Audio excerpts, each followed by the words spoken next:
Hello my future toppers, welcome to physics wave, जहाँ हर concept clarity के साथ फ्लो करता है। तो आज की इस वीडियो में हम बात करने वाले हैं ग्रेड 12 का, क्लास 12 का रे ऑप्टिक्स का टॉपिक, जो बहुत ही इंपॉर्टेंट है, टोटल इंटरनल रिफ्लेक्शन।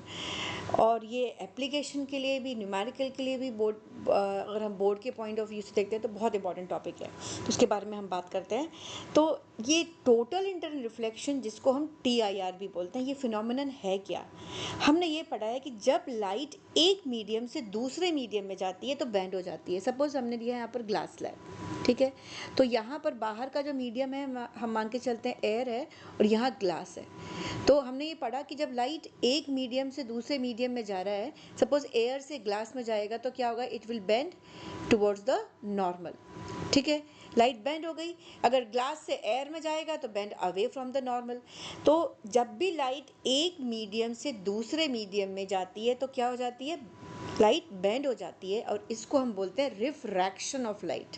क्या बोलते हैं इसको हम? Refraction of light. लेकिन अगर लाइट डेंसर मीडियम से रेयरर मीडियम में जाती है, कहाँ से कहाँ जा रही है? डेंसर से रेयरर, ठीक है। डेंसर मीडियम से रेयरर मीडियम में जा रही है, और एंगल बहुत ज़्यादा हो जाए, तो लाइट बाहर रिफ्रैक्ट नहीं होती। लाइट बाहर रिफ्रैक्शन नहीं करता है, रिफ्रैक्ट नहीं करेगा, बट क्या करता है? पूरी की पूरी लाइट रिफ्लेक्ट हो जाती है। और इसी फिनोमिनन को हम बोलते हैं टोटल इंटरनल रिफ्लेक्शन। तो चलो इसके बारे में हम बात करते हैं कि टोटल इंटरनल रिफ्लेक्शन कब होता है और इसकी कंडीशंस क्या होती हैं, ठीक है। तो इसको एक्सप्लेन करने के लिए हम क्या करते हैं, हम एक इंटरफेस कंसिडर कर लेते हैं, ठीक है। तो एक इंटरफेस ले लेते हैं।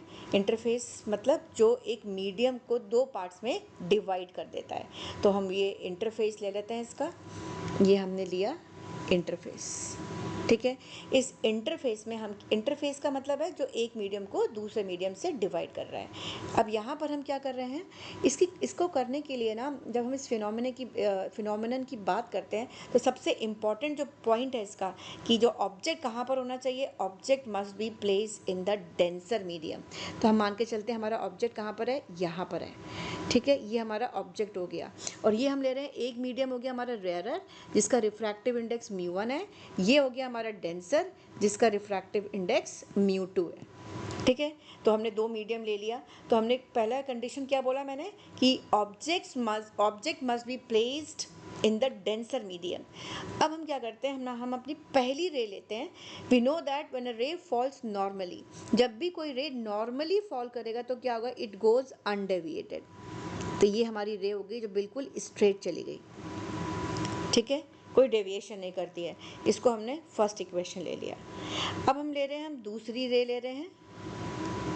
यहाँ से हम तीसरी रे लेंगे, और ये मेरी होगी फोर्थ रे, ठीक है। अब ये अलग अलग रे क्यों है, ये अभी मैं बताने वाली हूँ, क्योंकि ये अलग अलग कंडीशंस को एक्सप्लेन करेगा। अब इसको यहाँ पर हम क्या करते हैं, एक नॉर्मल ड्रॉ कर लेते हैं। यहाँ भी नॉर्मल ड्रॉ कर लेते हैं। ये एक नॉर्मल हो गया। नॉर्मल ड्रॉ करेंगे तो एंगल निकालना हमारे लिए आसान होगा, ठीक है। अब हमने बात करी कि जो पहला था हमारा रे, ये इट गोज़ अनडेविएटेड। क्यों? क्योंकि वो नॉर्मली फॉल किया। ये हमारी सेकेंड रे हो गई, ये हमारी थर्ड हो जाएगी, और ये हमारे पास फोर्थ हो जाएगी। क्योंकि हम तो रे ऑप्टिक्स की बात कर रहे हैं, तो रे ऑप्टिक्स में ये ध्यान रखना है हमको कि एरो ज़रूर ड्रॉ करेंगे, ठीक है। तो जब सेकेंड वाली रे की मैं बात कर रही हूँ, हमने अब कुछ एंगल ऑफ इंसिडेंस ले लिया आई, राइट। अब मुझे ये मालूम है कि जब रे कहाँ से कहाँ जा रही है, when a ray is travelling from denser to rarer, it always bend away from the normal. तो ये नॉर्मल से दूर जाती है ना। ये डॉटेड लाइन जो ग्रीन मैंने शो करा, ये क्या है? These are the normal. ये सारी हमारी नॉर्मल बता रही हैं, ठीक है।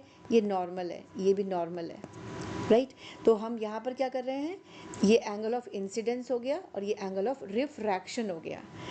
अब हमने क्या किया, एंगल ऑफ इंसिडेंस को थोड़ा और बढ़ा दिया। सेकंड वाले केस में एंगल ऑफ इंसिडेंस को हमने थोड़ा और बढ़ा दिया, ठीक है। जब मैंने एंगल ऑफ इंसिडेंस को बढ़ाया तो एंगल ऑफ रिफ्रैक्शन भी तो बढ़ेगा।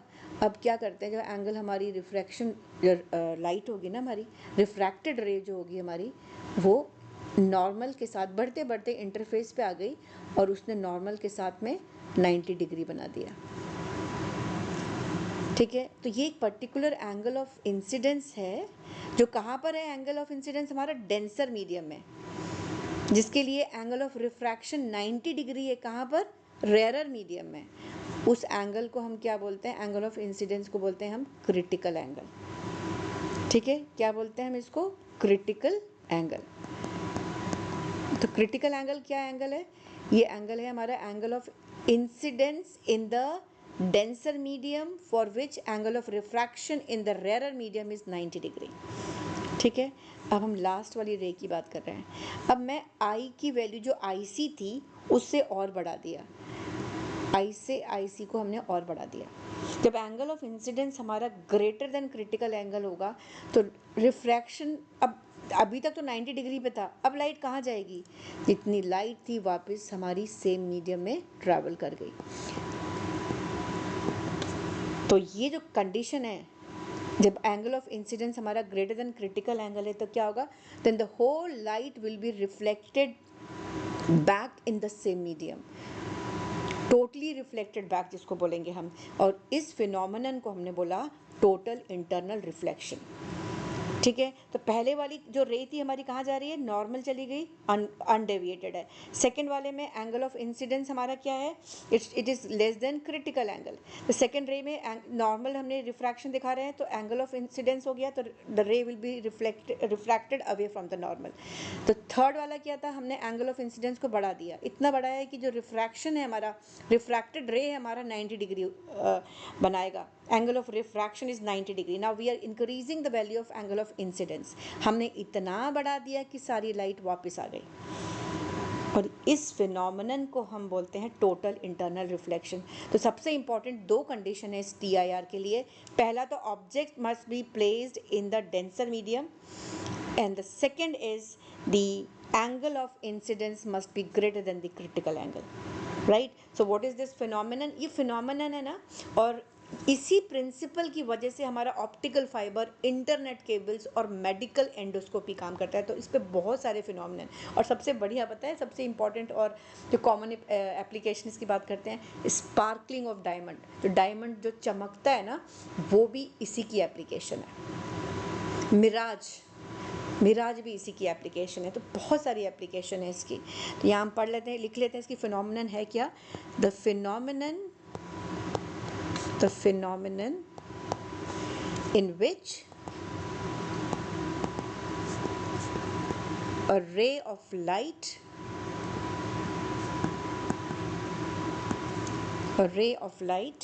traveling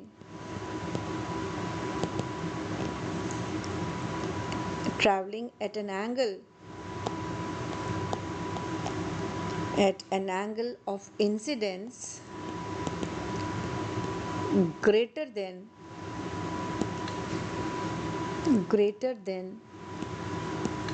the critical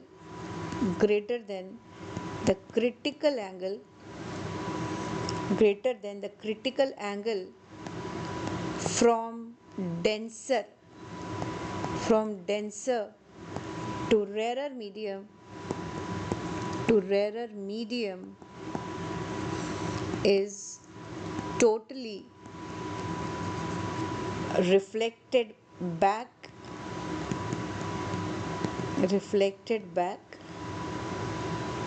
into the denser medium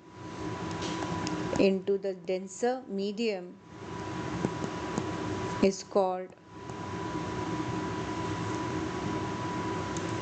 total internal reflection. ठीक है, तो ये हमारा फिनोमेनन हो गया टोटल इंटरनल रिफ्लेक्शन के लिए। और इसके लिए अगर हम यहाँ पर अगर इसका एक रिलेशन निकालने जा रहे हैं तो बहुत इंपॉर्टेंट है, उसको निकाल देते हैं। What is the relation here, the relation between critical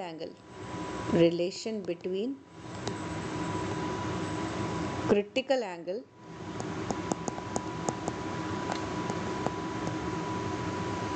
and refractive index.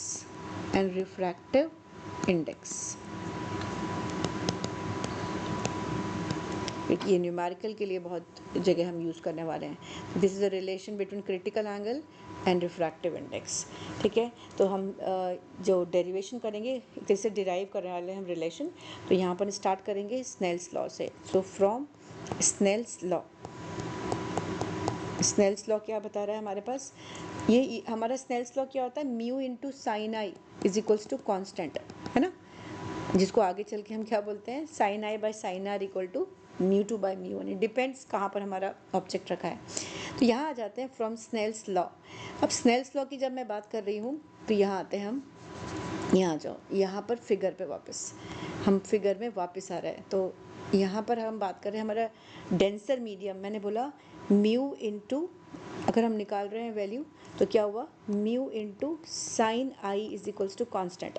तो म्यू आई मेरा कहाँ पर रखा हुआ है, एंगल ऑफ इंसिडेंस कहाँ पर है, हम एंगल ऑफ इंसिडेंस हमारा किधर है, म्यू टू में, तो मैं म्यू टू इंटू साइन आई लिखूँगी। ठीक है, तो हम कैसे लिखेंगे इसको, हम लिखेंगे म्यू टू इंटू साइन आई, क्योंकि म्यू इंटू साइन आई ना, तो जहाँ पर रिफ्रैक्टिव इंडेक्स, जिस मीडियम में एंगल ऑफ इंसिडेंस होगा उसी के साथ में हम रिफ्रैक्टिव इंडेक्स को मल्टीप्लाई करने वाले हैं। ये बहुत इंपॉर्टेंट चीज़ है और ये ध्यान रखना है हमको, क्योंकि बहुत सारी वीडियोस में आपको सबको ही नहीं एक्सप्लेन करता है ये, तो ये ध्यान रखना है। This is one of the most important concept जो आप बहुत सारे डेरिवेशन में इसमें यूज़ करने वाले हैं। तो फ्रॉम स्नेल्स लॉ हमने लिखा mu two into sine I is equals to, जैसे sine I by sine R लेते हैं तो दूसरा हमारे पास म्यू वन इंटू हमारा साइन आर। ठीक है, यहाँ पर हमने mu two into sine I equal to mu one into sine R, तो अब जिसको रेशियो में लिख देते हैं, sine I by sine R is equals to mu one by mu two. ठीक है, और इसको हम ये भी लिख सकते हैं mu one two, refractive index of first medium with respect to second, और यहाँ पर इसको हमें मालूम है principle of reversibility of light से 1 बाय म्यू टू वन होता है, रेसिप्रोकल होता है इसका, तो हम इसको ऐसे भी लिख सकते हैं। ठीक है, तो साइन आई, ये हमने क्या किया, स्नेल्स लॉ लगा दिया, mu two into sine I. मैं फिर से बोल रही हूँ, ये mu into sine I constant होता है ना, उसी को हम mu two into sine I लिखा हमने, फिर mu one into sine R लगाया, sine I by sine R लगाया, फिर mu one by mu two हो गया। Now this mu one by mu two can be written as mu one two, इसका मतलब है refractive index of first with respect to second, first medium with respect to second, और यहाँ पर ये reciprocal होता है। अब हम लिखने जा रहे हैं when I is equals to I C, I is equals to I C, तो हमारा angle of incidence critical angle था, तो एंगल ऑफ रिफ्रैक्शन 90 डिग्री हो गया। इसी पे अप्लाई कर देते हैं, so we can write this as sine i c divided by sine 90 degree equal to 1 mu two 1, ये हो गया। अब साइन 90 कितना होता है, 1, साइन 90 डिग्री 1 हो गया, तो हम इसको लिख सकते हैं mu two 1 is equals to, ऊपर इसको लेके जा रहे हैं, हम ऐसे लिख सकते हैं इसको, sine 90 degree divided by sine i c, sine 90 1 हो गया, तो 1 divided by sine i C.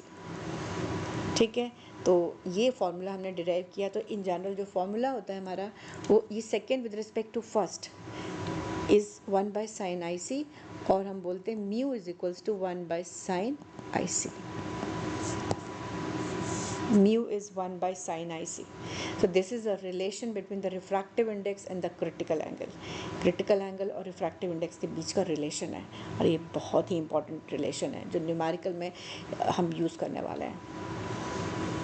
तो ये आज का कॉन्सेप्ट हम यही ख़त्म करते हैं, और मैं उम्मीद करती हूँ कि ये वीडियो आपको पसंद आई होगी, कॉन्सेप्ट क्लियर हुआ होगा। तो प्लीज़ लाइक करना और सब्सक्राइब करना बिल्कुल ना भूलें।